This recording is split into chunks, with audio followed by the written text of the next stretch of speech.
My name is Greg Fitzgerald. Welcome to Temple Farms Organics.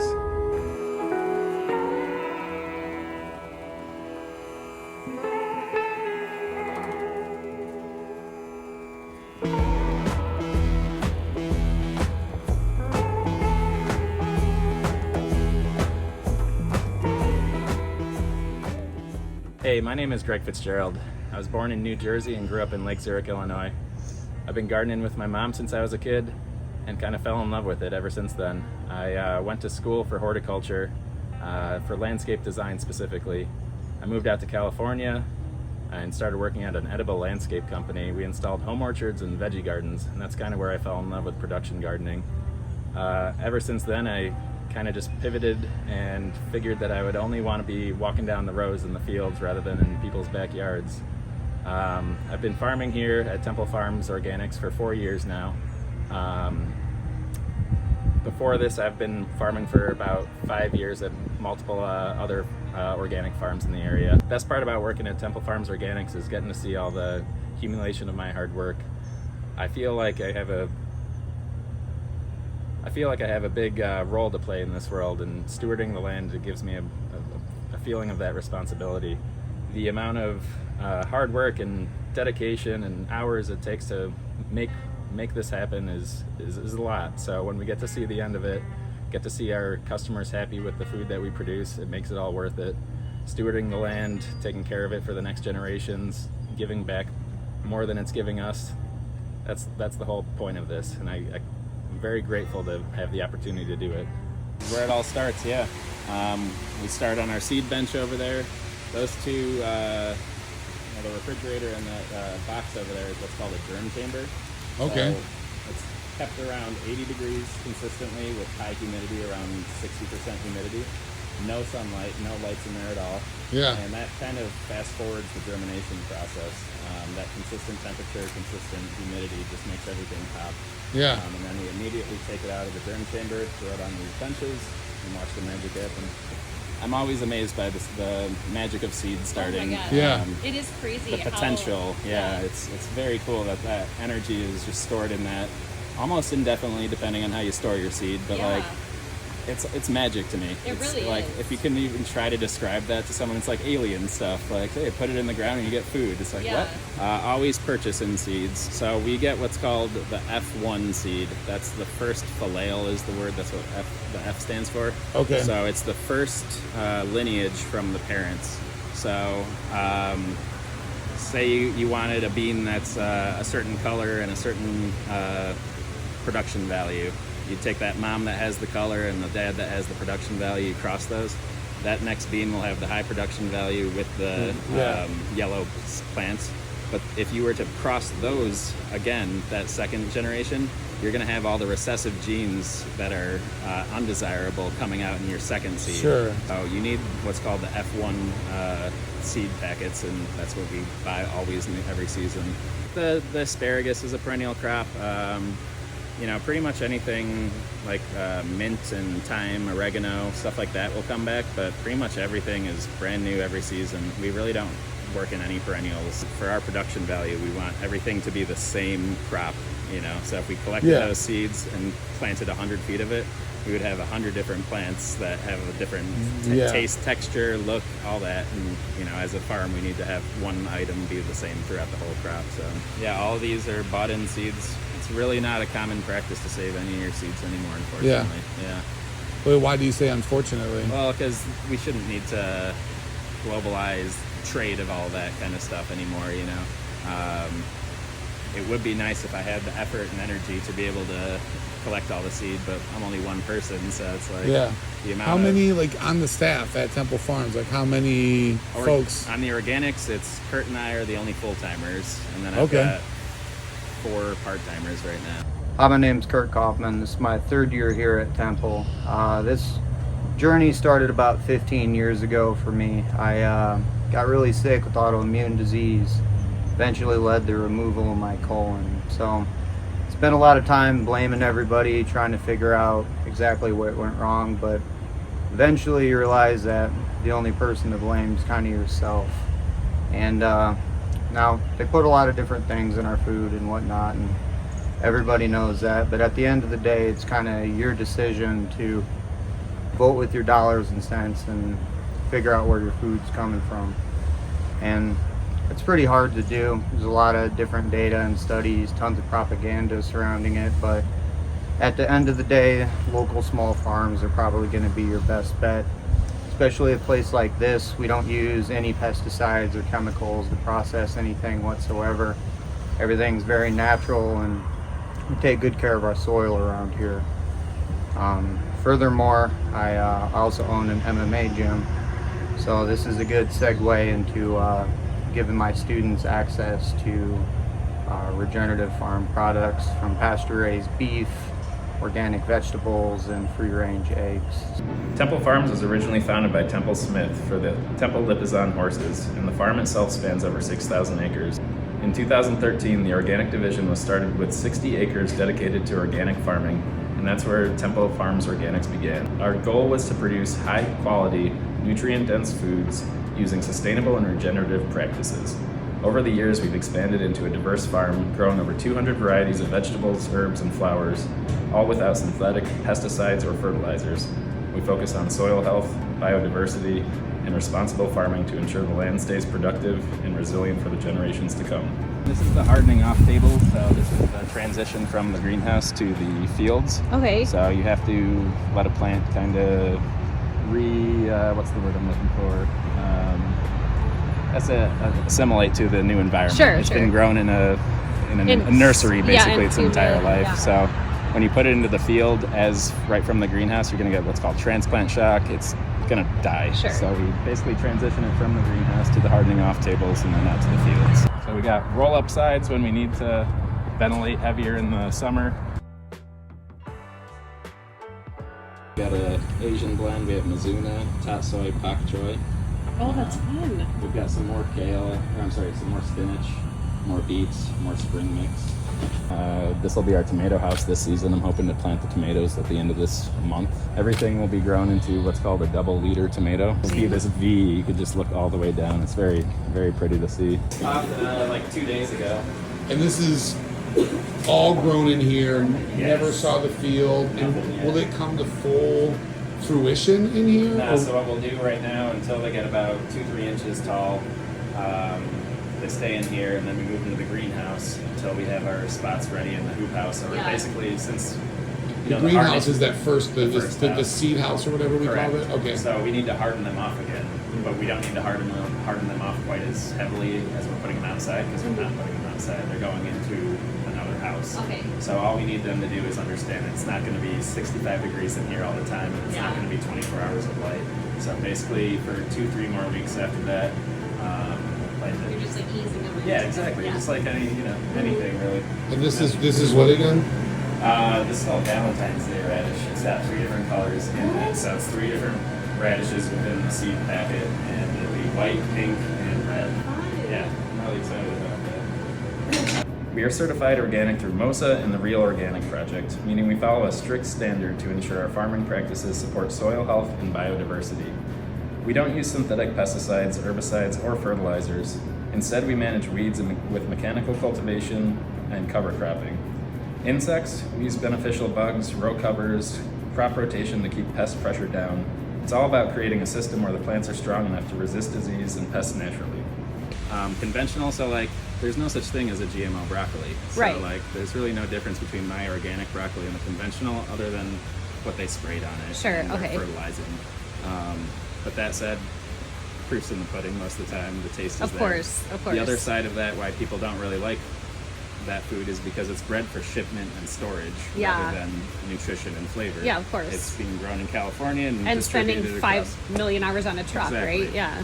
We're focused on the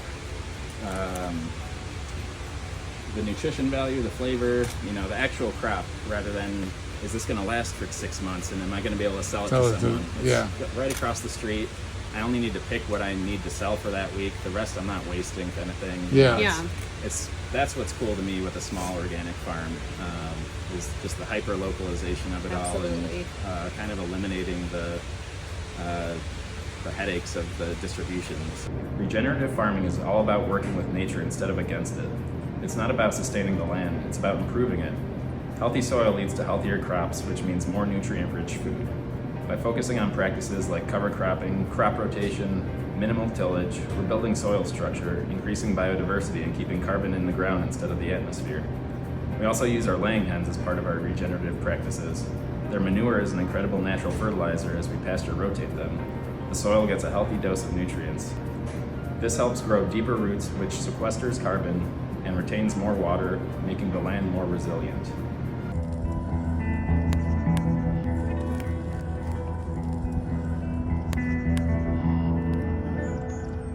All planted in rhizomes, so there's these like big rhizomes under the soil. They grow like, so yeah, they're rowed out. If you can, you'll be able to start seeing the actual rows once it starts growing a little bit. But There's a couple that are getting pretty tall. all this stuff, there's a lot of like subtleties in the contrast that you'll start kind of picking up the more you'll do it. Yeah. You'll start like when we're out in the field, Oh, yeah. that down that road. It's a little smaller. It's hard to tell sometimes, but So, can I ask a potentially dumb question? no. Rhizomes? Yeah, so it's basically just like a bulb, Oh. like a dahlia rhizome or anything like okay, that. So okay. we don't have to replant the asparagus. Once it's planted, it's in here. Draws out.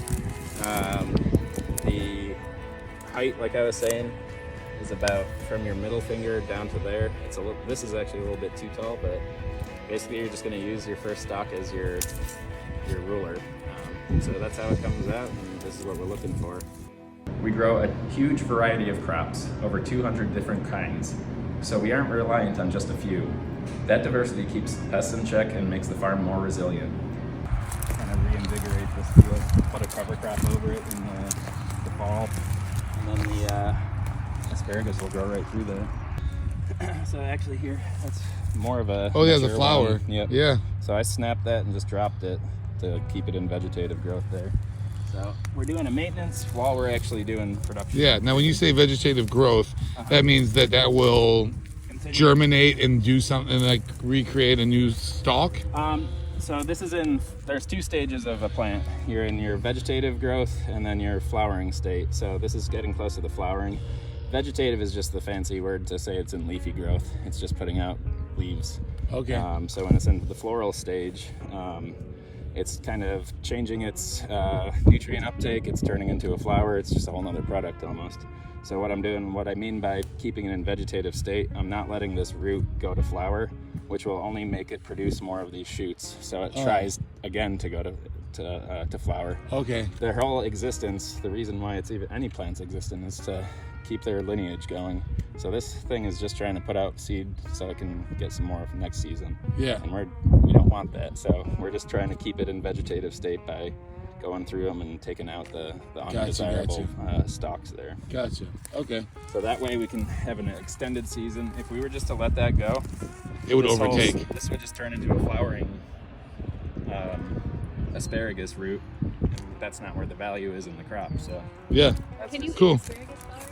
Or are they I think it's toxic? one of those things. Yeah, it turns toxic when the berries Yeah. turn onto them. So. Okay. So you see how everything's flowering right now? Yes. So that's our kind of indicator that the rest of it's going to flower.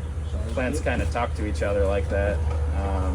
Once they put out that hormone of flowering, all the connected roots will be like, oh, they're using this nutrient instead of that nutrient, so it's going to put out the signal to the rest of them and be like, hey, it's time to go. So we got to get it before that happens, basically. Weather is probably the biggest challenge in the Midwest.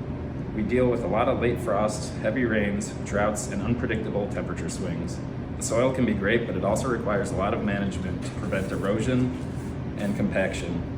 Plus, the growing season is shorter compared to other parts of the country, so we have to make the most of every day. Success looks like healthy soil, strong plants, and a thriving ecosystem.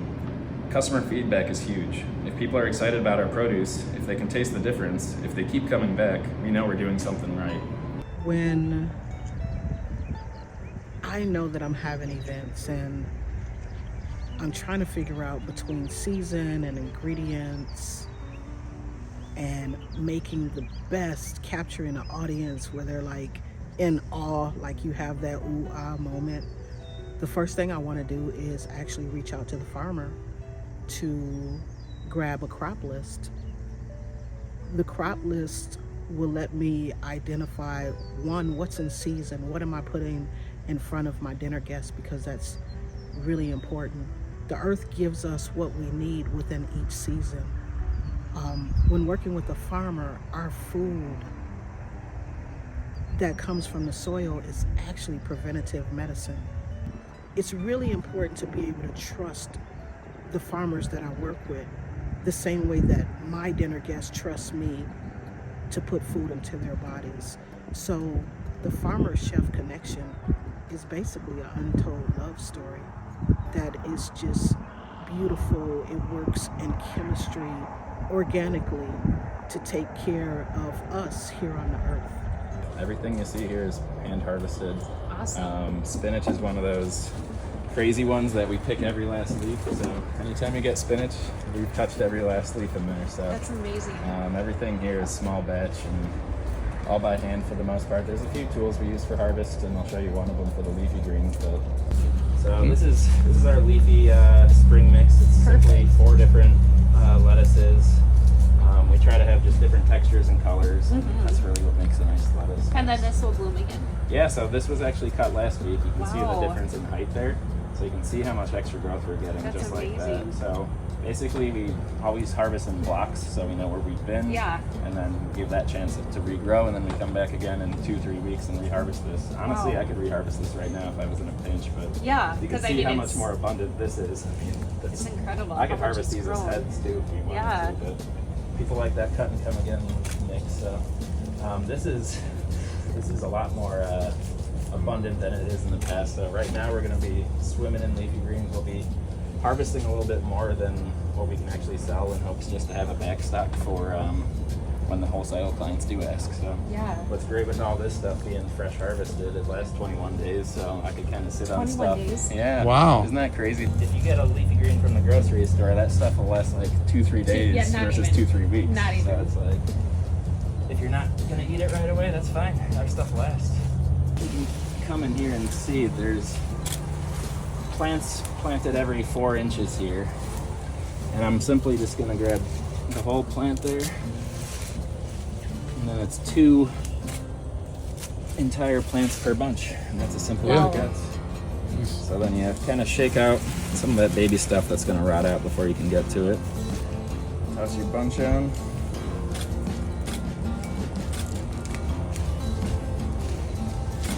Do you ever have a day off? I get hours off during the days. Okay. So my whole thing is like, especially during this time of the year, I can't really leave. Yeah. the farm. No, I get it. And it's not even about like, you know, that I don't have a crew or anything. It's that we have to do things at Certain times. sundown. So I'm the Yeah. only one here. So closing the houses, for example. Yeah. They have to be ventilated during these hot days, but Sure. we're still at 45 degrees at night. I know. I'd Yeah. like to trap in that heat and keep the growth going. Absolutely. I could be lazy and just keep them open all night. Nothing's gonna die at 45, but I Yeah. won't be thriving. And Exactly. That's, Yeah. you know, my whole goal here is to maximize every production. So yeah, we're about to kind of flip stuff over to plant some tomatoes. So we'll do like an interplanting basically. We're gonna rip up the center rows of each bed, plant an individual tomato every 15 inches. Oh. And we'll still be able to harvest whatever's on the other outside of it as Yeah. the tomatoes grow up. It'll almost be like a cover crop kind of thing. That's awesome. Anything to keep the moisture and the, you know, mycology alive in the soil. But yeah, we're on the. I can see me looking over the cliff and about to drop in on my snowboard here and just cruise and have no way to stop. So. Ordered to place Corner Pocket and Wrightwood, Halstead, and then Southport Lanes and Billiard. We have about 17 different varieties. We got Honeycrisp, Jonah Gold, Sweet 16, Jonah Crisp, another Jonah. We got like 4 different Jonahs. But yeah, these are all organic as organic can be. No spray, no nothing. Maintenance again, if I had the time and budget. After these flower and set fruit, I would come through and do what's called king budding. So each cluster of flowers has 5 different flowers on it, and each one of those will turn into an apple. But if you simply eliminate all the small ones and just leave the 2 or 3 of the big ones. Instead of having 6 mediocre apples, I'll You have have 3 two- really, good ones. really nice Yeah. ones. So that's called king budding. Some massive garlic this season, that's for sure. And that's due to rain. That's due to the wintering. A little bit of everything, you know. We do get lucky with the conditions, but the main thing was planting the right size seed. So the bigger the seed that you save, the bigger the garlic's going to be. Yeah, so I just mowed up the walkways over the weekend. Now you can actually see where the beds are. But we still got a good amount of weeding to do, but as long as we get through the next month, we'll be just fine.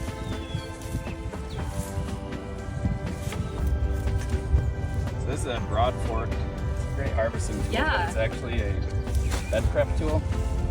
So for like no-till farms, this is how they like prep a bed without using like a tiller. Yeah, that's So you'll basically It's a lot of work for It is tilling. a lot of work. jam it in, wriggle it up, kind of lift up the soil just a little bit. Drop So it like down. aerates and Exactly. And then just keep going down the whole path. wow. We only use it mostly for the hoop house. Thankfully our beds are fairly tilthy and aerated as is, but gotta bust it out at least a couple times a season. Planted about 30,000 onions Wow. in the last week and a half or so. That's incredible. Yeah, we got maybe 4,000 more to go, but we're Jeez. just about finished. How, like, when do those come up? We will start picking green onions in like July and then getting Oh. true onions in like June. Yeah. Wow. Or, I'm sorry, August. August? Yeah. That's not long at all. No. That's really, So we grow 5 different varieties, 4 different types. We have 2 different storage yellow onions that actually have a shelf life of 10 to 12 months, wow. which is That's just incredible. amazing. yeah. And then we have a red onion that has decent shelf life. We have a shallot, and then we're doing a sweet onion. So we're going to be doing it's called Elsa Craig. It's an heirloom. So they're supposed to, if I can grow them as good as this, Yeah. they're supposed to be 6 pounds at the most. Wow. At the most, but hoping to get just like 1 to 2 Like a pounders. frozen onion at Chili's. Yeah, exactly. I think that's what it is. So it's a fresh onion Yeah. that really doesn't have a good storage life. Yeah. Actually, it's like 2 to 3 months. But yeah, That's really awesome. excited about that one.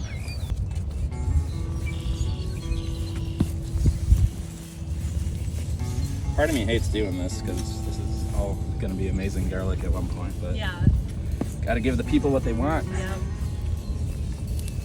So if you were to let it sit longer, maturate more, what would the difference be then? It would just be Oh, we Bulbs could get of mature garlic. garlic, yeah, just like true garlic. You get like bulbs, right? Oh, Like the one with okay. garlic. For me personally, I got to save as much seed as possible.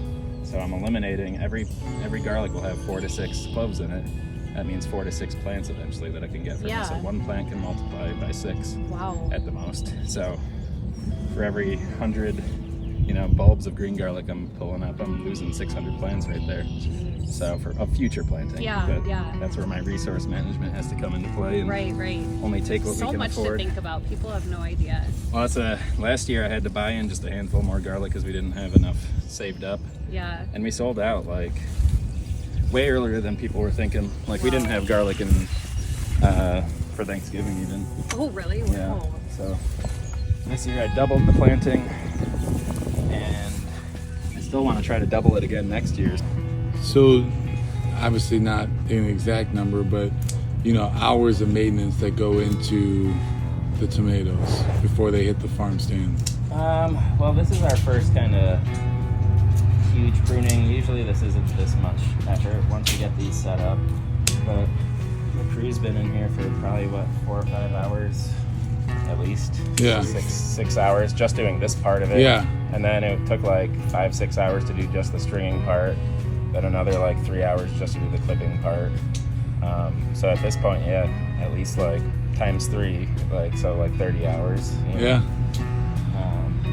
I don't think probably most people Sometimes think up to about 4 people. Yeah. most people probably don't think about that part, when they're in the farm stand. Yeah. And then doing it like this is like the guaranteed method, so we always have tomatoes. Are big agricultural farms doing this with their tomatoes, or For special varieties, for sure.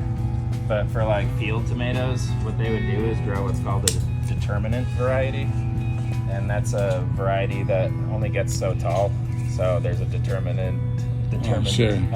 height for it.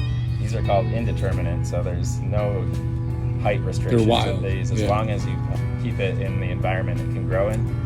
I mean, I think Epcot and Disney has the world record for like a 30-year-old tomato. So it's just like, basically if you imagine one tomato plant and then just growing over the entire tops of these trellises, it's just like, so tomatoes can grow forever. But so for field tomatoes and Big Ag, they grow those determinate varieties, and then they just wait for everything to be this color, the green, and then they harvest everything. And then the machine separates the plant from the tomato like a big combine. Okay. And then they, like I was saying, you could artificially ripen tomatoes. So they artificially ripen them in a bigger warehouse. So instead of it being a bag, your building is your bag. It can, that's how they get tasteless tomatoes, but they last forever in terms of transportation.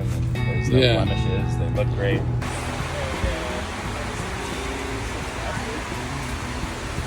2 weeks ago. So we've been drying them for the last 2 weeks. Pretty much finished. We're going through the curing process, and they should be ready for storage now. So Awesome.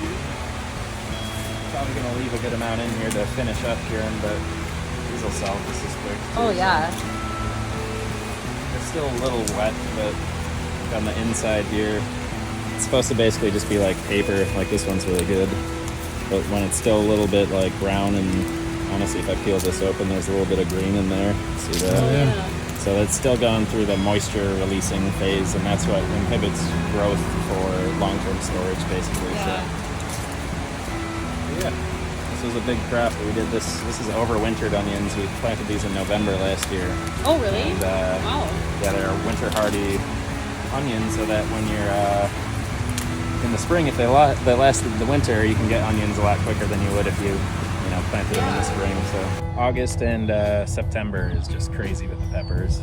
So we top these, meaning we just pinch the top off of them so it grows more like a bush rather than like a Christmas tree. And we'll have an abundant amount of fruit like that. That's the corn silk is what it's called. And then you got the tassel on the top.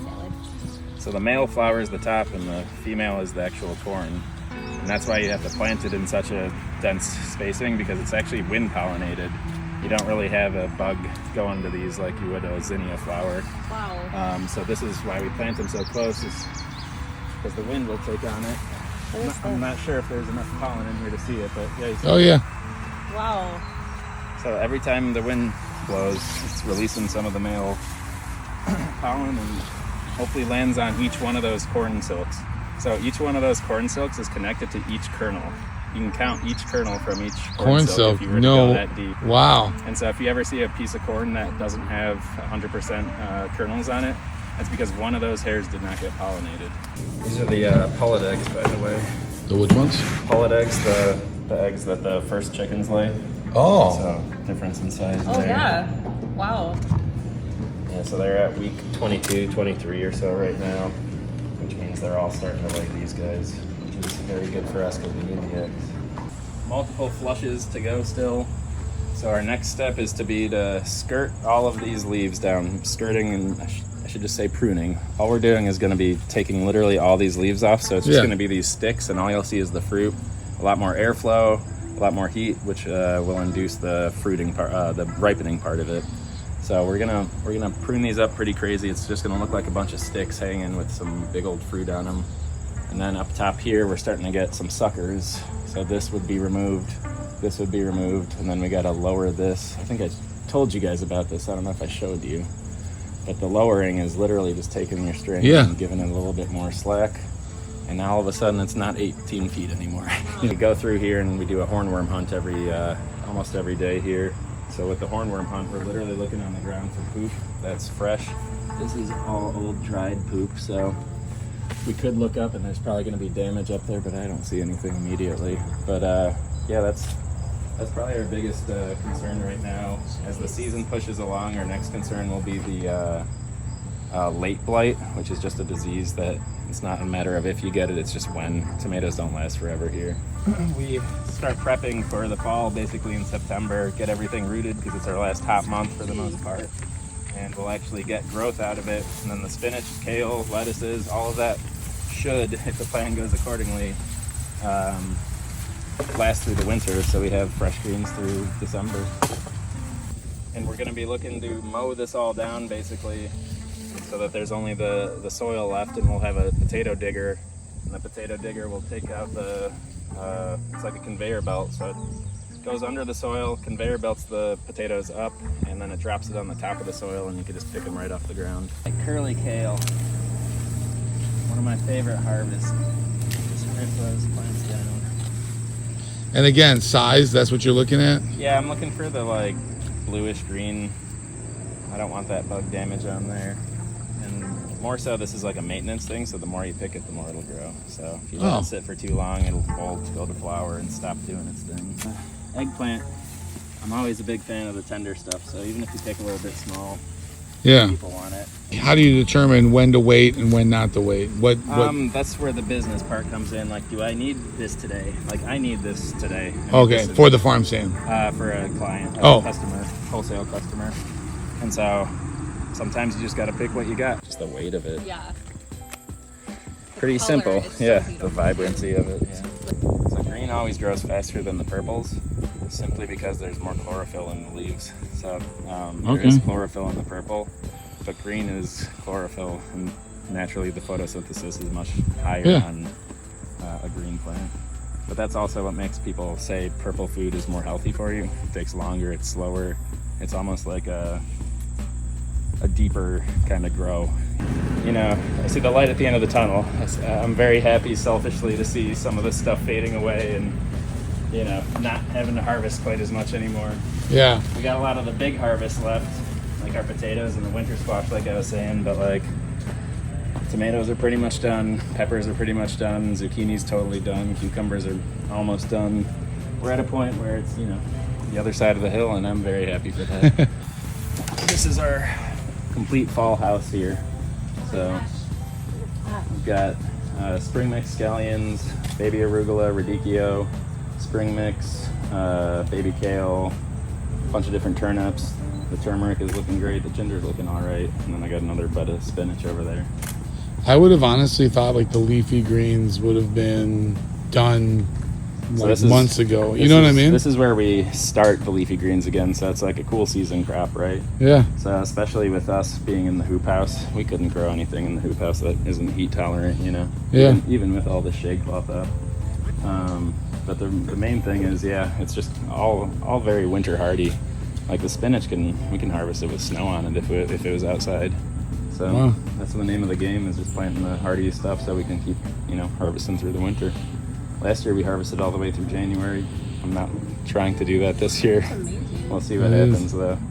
Sometimes I get gung-ho, and right now I feel like I want to break. But then I was going to ask you, how are you feeling? Are you ready? I'm a little bit of a zombie, you know. You know, this is the time of the year where everyone feels burnout. You've been working you know, so hard. Yeah, I mean, the whole crew's been pushing, and you know, it's all right here, right? Yeah. So, but you know, like I said, the light is at the end of the tunnel here, and things are getting easier every day. Even the temperatures make it so much better. Yeah. So now technically, if the ground in here didn't freeze, Yeah. you could grow all winter long. Exactly. All and of this stuff. That's really what we do with the big propane heater here. So we keep it at 45 degrees above the soil. Within the soil, it should be around 50, 55 degrees even. Okay. And all you need is that blanket of root space. There's even people who put like, it's like a buried heat line, and they'll just bury it right between their beds. And so Is this turmeric? Yeah. Yeah. We're about to harvest. Well, we got some in the farm stand right now, but you do? we're gonna wait a little bit longer, maybe 2-3 weeks, because they're just tiny. But that's honestly the best stuff. Are there farms in the Midwest that will use hoop houses and grow year round? Oh, absolutely. There's a farm up in Wisconsin who takes all summer off and only grows in the winter, and they could name their price basically that way. Oh, yeah. You know, so it was very unique. When I was at the conference and hearing this guy talk about it, he's like, basically take care of yourself, and also it's so much easier in the winter to sell your stuff because you're the only one there who's got it. You got no competition. Yeah, so. that's true. What do you do through the winter, like for work, or is this carry you through, like? Well, the main thing is I try to take as much time as possible Yeah. off in the winter, but Yeah. still got to be here daily with the chicken chores. Yeah. Especially because the crew, we're a seasonal job, so we only keep around, I'm sure Kurt and Victoria will stay around if they want to, Yeah. but that's as max as I can keep a crew. Yeah, that's true. But we're all going to be working like maybe 20 hours a week at the most, and that's the goal, is just to, take the 60, 70 hour work weeks and, carry it over into the That's winter true, and yeah. just try to, keep things moving here. Balanced. A lot of the things that I do in the winter is the crop planning, seed ordering, making a list of what we need to fix over the winter. Yeah. We do a lot of maintenance. So you are totally still working. Yeah, during the winter. yeah, absolutely. Yeah. That's where it's not really with this type of farm, it's not really it's too much land and too much shit going for on sure. to even think about some real time off. Yeah. You can wash it and dry it down. That is beautiful looking spinach. Good stuff. Nice once it starts to get colder temperatures at night.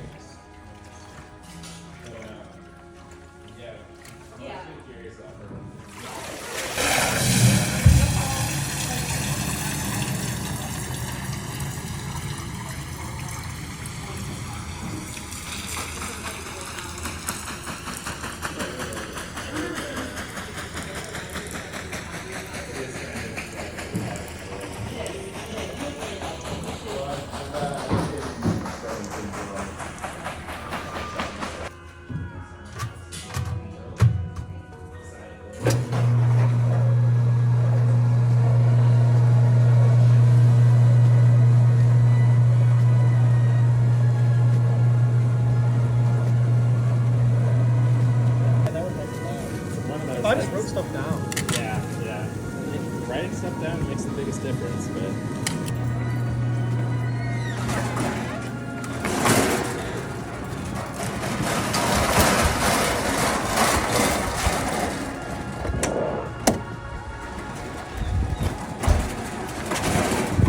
we've got over 4,000 pounds of potatoes out of that field. Oh my gosh. Wow. So we got German Butterball, Purple Majesty, Gold Rush Russet, Kennebec, Wow. Satina, Dark Red Norland, the Austrian Crescent Fingerlings. After a year of witnessing the growing season, we have learned so much about the importance of our soil. It is truly the foundation of the farm. When there is a firm foundation, the land gives back to us. It springs forth life, and when we honor the land, give it the time and respect it deserves, it provides for us in abundance. It feeds us, it nourishes us, it heals us, it protects us. Soil on regenerative farms literally absorb the carbon dioxide in the air, creates biodiversity and an ecosystem that supports a wide range of species that all work together. The food you eat can either be the safest and most powerful form of medicine or the slowest form of poison, says Anne Wigmore. We all have a part to play in this. It's up to us to buy and eat responsibly, to slow down, support the farms, support the farmers, and support our future generation.